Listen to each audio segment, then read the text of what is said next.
RSS ಮುಖಂಡ ಕಲ್ಲಡ್ಕ ಪ್ರಭಾಕರ್ ಭಟ್ ವಿರುದ್ಧ ಆಕ್ರೋಶ ಹೆಚ್ಚುತ್ತಿದ್ದು, ಭಟ್ ಅವರನ್ನು ಬಂಧಿಸುವಂತೆ ಜಾತ್ಯತೀತ ಪಕ್ಷಗಳು, ಸಮಾನ ಮನಸ್ಕರರ ಸಂಘಟನೆಗಳು ಸರ್ಕಾರವನ್ನು ಆಗ್ರಹಿಸಿವೆ. ಈ ಬಗ್ಗೆ ಕಾಂಗ್ರೆಸ್, ಸಿಪಿಐಎಂ, ದಲಿತ ಸಂಘರ್ಷ ಸಮಿತಿ, ರೈತ ಸಂಘಗಳ ಸಮನ್ವಯ ಸಮಿತಿಯ ಪತ್ರಿಕಾಗೋಷ್ಠಿ ಮಂಗಳೂರಿನಲ್ಲಿ ನಡೆಯಿತು. ಸುದ್ದಿಗೋಷ್ಠಿಯಲ್ಲಿ ಮಾತನಾಡಿದ ಜಂಟಿ ವೇದಿಕೆಯ ಅಧ್ಯಕ್ಷ ಮಾಜಿ ಸಚಿವ ಬಿ ರಮಾನಾಥ ರೈ, ಪದಾಧಿಕಾರಿಗಳು ಮುಸ್ಲಿಂ ಹೆಣ್ಣು ಮಕ್ಕಳ ಬಗ್ಗೆ ಪ್ರಭಾಕರ್ ಭಟ್ ಹೇಳಿಕೆ ಖಂಡನೀಯವಾಗಿದೆ. ಹೆಣ್ಣು ಮಕ್ಕಳಿರುವ ಯಾವುದೇ ಜಾತಿ ಧರ್ಮದವರು ಇದನ್ನು ಒಪ್ಪಲು ಸಾಧ್ಯವಿಲ್ಲವೆಂದ ಅವರು, ಇದು ಸಮಗ್ರ ಮಹಿಳೆಯರಿಗೆ ಮಾಡಿದ ಅವಮಾನವಾಗಿದೆ. ಅವರ ಮನಸ್ಸಿಗೆ ನೋವಾಗುವ ವಿಚಾರವನ್ನು ನಾನು ಖಂಡಿಸುತ್ತೇನೆ ಎಂದರು. ಭಟ್ ಅವರು ಅನೇಕ ಕಡೆಗಳಲ್ಲಿ ಪ್ರಚೋದನಕಾರಿ ಮಾತುಗಳನ್ನು ಆಡುತ್ತಿದ್ದಾರೆ. ಕಾಂಗ್ರೆಸ್ ಸರ್ಕಾರ ಬಂದ ಮೇಲೆ ಇಂತಹವರಿಗೆ ಏನು ಮಾಡಬೇಕು ಎಂದು ಗೊತ್ತಾಗುತ್ತಿಲ್ಲ. ಹಾಗಾಗಿ ಕೋಮು ಪ್ರಚೋದನೆ ಮಾಡುವ ನಿಟ್ಟಿನಲ್ಲಿ ಇಂತಹ ಭಾಷಣ ಮಾಡಿದ್ದಾರೆ. ಬಂಧಿಸಬೇಕು ಎಂಬ ಒತ್ತಡಗಳು ಕೇಳಿಬರುತ್ತಿದ್ದು, ವಿಳಂಬ ಮಾಡದೆ ಬಂಧಿಸಬೇಕು ಎಂದು ಸರ್ಕಾರವನ್ನು ಆಗ್ರಹಿಸಿದರು. ಇದಕ್ಕೆ ನಾವು ಈ ಜಿಲ್ಲೆಯವರು ಜನರು ನಮ್ಮ ಜೊತೆಗೆ ಸಹಮತ ಹೊಂದಿದ್ದಾರೆ ಎಂಬ ಭಾವನೆ ಇದೆ. ಹೀನಾಯ ಸೋಲು ಕಂಡ ನಂತರ ಹತಾಶ ಮನೋಭಾವದಿಂದ ಈ ರೀತಿ ಹೇಳಿದ್ದಾರೆ. ಇಂತಹ ಭಾಷಣ ಮಾಡುವ ಮೂಲಕ ರಾಜಕೀಯ ಮಾಡಲು ಬಳಸುತ್ತಿದ್ದಾರೆ. ಹೆಣ್ಣು ಮಕ್ಕಳ ಮಾನ ಮರ್ಯಾದೆಗೆ ಕುಂದು ತರುವ ರೀತಿಯ ಭಾಷಣ ಮಾಡಿದರೆ ಈಗಾಗಲೇ ಪ್ರಕರಣ ಜಾಮೀನು ರಹಿತ ಸೆಕ್ಷನ್ಗಳನ್ನು ಹಾಕಿದ್ದಾರೆ. ಅದನ್ನು ಕೂಡಲೇ ಗಮನಿಸಿ ಸರ್ಕಾರ ಕ್ರಮ ಕೈಗೊಳ್ಳಬೇಕು ಎಂದು ಆಗ್ರಹಿಸಿದರು. ವೇದಿಕೆಯಲ್ಲಿ ಕಾರ್ಯದರ್ಶಿ ಮುನೀರ್ ಕಾಟಿಪ್ಪಳ್ಳ ಮಾತನಾಡಿ, ಕಲ್ಲಡ್ಕ ಪ್ರಭಾಕರ್ ಭಟ್ ಅವರ ಶೀಘ್ರ ಬಂಧನವಾಗಲಿ, ಯಾವುದೇ ಕಾರಣಕ್ಕೂ ಅವರಿಗೆ ಜಾಮೀನು ಸಿಗಬಾರದು ಎಂದರು. ಸುದ್ದಿಗೋಷ್ಠಿಯಲ್ಲಿ ಸಿಪಿಎಂ ಜಿಲ್ಲಾ ಕಾರ್ಯದರ್ಶಿ ಯಾದವ್ ಶೆಟ್ಟಿ, ಸಿಪಿಐ ಜಿಲ್ಲಾ ಕಾರ್ಯದರ್ಶಿ ಶೇಖರ್, ದಲಿತ ಸಂಘರ್ಷ ಸಮಿತಿ ರಾಜ್ಯ ಸಂಚಾಲಕ ಎಂ ದೇವದಾಸ್, ಹಿರಿಯ ಸಾಮಾಜಿಕ ಹೋರಾಟಗಾರ ಎಂಜಿ ಹೆಗಡೆ, ತುಳು ಪರಿಷತ್ ಕೋಶಾಧಿಕಾರಿ ಸುಬೋಧ್ ಆಳ್ವ, ಕಾಂಗ್ರೆಸ್ ಜಿಲ್ಲಾ ಕಾಂಗ್ರೆಸ್ ಅಲ್ಪಸಂಖ್ಯಾತ ಘಟಕದ ಅಧ್ಯಕ್ಷ ಶಾವ್ದ್ ಹಮೀದ್, ವಕೀಲ ದಿನೇಶ್ ಹೆಗಡೆ ಉಳೆಪಾಡಿ ಮತ್ತಿತರರು ಉಪಸ್ಥಿತರಿದ್ದರು. ಮುಸ್ಲಿಂ ಮಹಿಳೆಯರ ಬಗ್ಗೆ ಅಶ್ಲೀಲವಾಗಿ, ತುಚ್ಛವಾಗಿ ಮಾತಾಡಿದ್ದಾರೆ. ಇದನ್ನು ಹೆಣ್ಮಕ್ಳಿರ್ತಕ್ಕಂಥ ಯಾವುದೇ ಧರ್ಮದ, ಯಾವುದೇ ಜಾತಿ, ಯಾವುದೇ ಭಾಷೆಯ ಜನರು ಕೂಡ ಒಪ್ಪಲಿಕ್ಕೆ ತಯಾರಿಲ್ಲ, ಸಾಧ್ಯ ಇಲ್ಲ.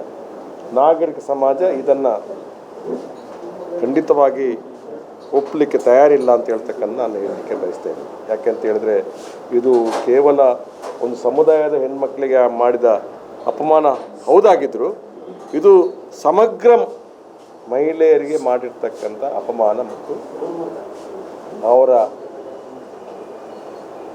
ಒಂದು ಮನಸ್ಸಿಗೆ ನೋವಾಗ್ತಕ್ಕಂಥ ಒಂದು ವಿಚಾರ ಅಂತ ನಾನು ಈ ಸಂದರ್ಭದಲ್ಲಿ ಹೇಳಲಿಕ್ಕೆ ಇಷ್ಟಪಡ್ತಾ ಇದ್ದೀನಿ. ಇದರ ಹಿಂದೆ ಇರತಕ್ಕಂಥದ್ದು ತಮಗೆಲ್ಲ ಗೊತ್ತಿದೆ. ಕೋಮದ್ವೇಷವನ್ನು ಬಿತ್ತರಿಸ್ತಕ್ಕಂಥ ದೃಷ್ಟಿಯಿಂದ ನಮ್ಮ ಜಿಲ್ಲೆಯಲ್ಲಿ ಅನೇಕ ಕಡೆ ಇಂಥ ಪ್ರಚೋದನೆಕಾರಿ ಮಾತುಗಳನ್ನು ಪ್ರಭಾಕರ್ ಮಾಡ್ತಲೇ ಇದ್ದಾರೆ.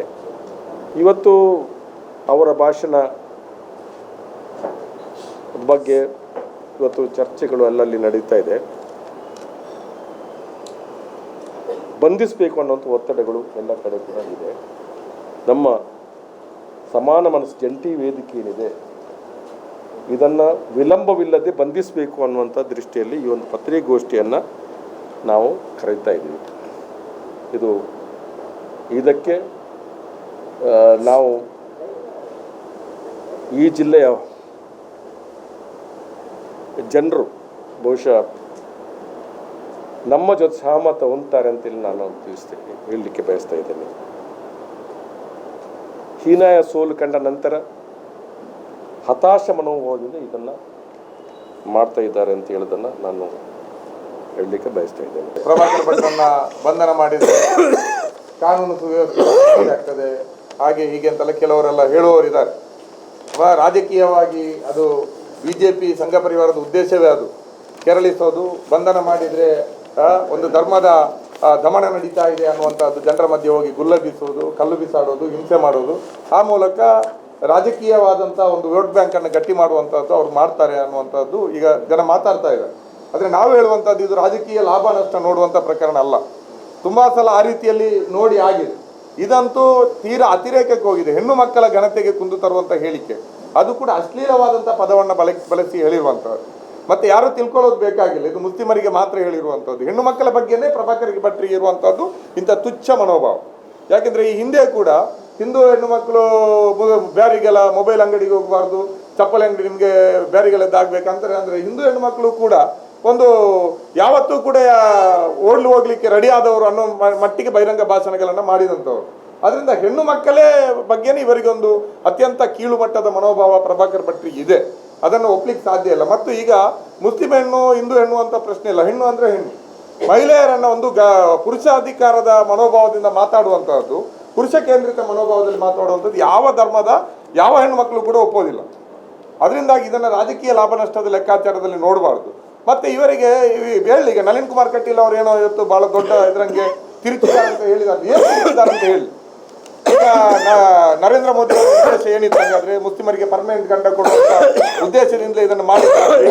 ತ್ರಿವಳಿ ತಲಾಖು ನಿಷೇಧದ ಕಾಯ್ದೆಯನ್ನ ಅವರು ತಂದದ್ದು ಆ ಉದ್ದೇಶಕ್ಕಂತ ಹೇಳಿ. ಮತ್ತೆ ಅವರು ಮುಂದುವರಿತ ಆ ಭಾಷಣ ಒಟ್ಟಿಗೆ 40 ನಿಮಿಷದ ಭಾಷಣ, ಅದು ಕೇವಲ ಒಂದು ಈ ಡೈಲಾಗ್ ಮಾತ್ರ ಅಲ್ಲ, ಉದ್ದಕ್ಕೂ ಅಶ್ಲೀಲ ಪದಗಳನ್ನೇ ಬಳಸಿರುವಂಥದ್ದು.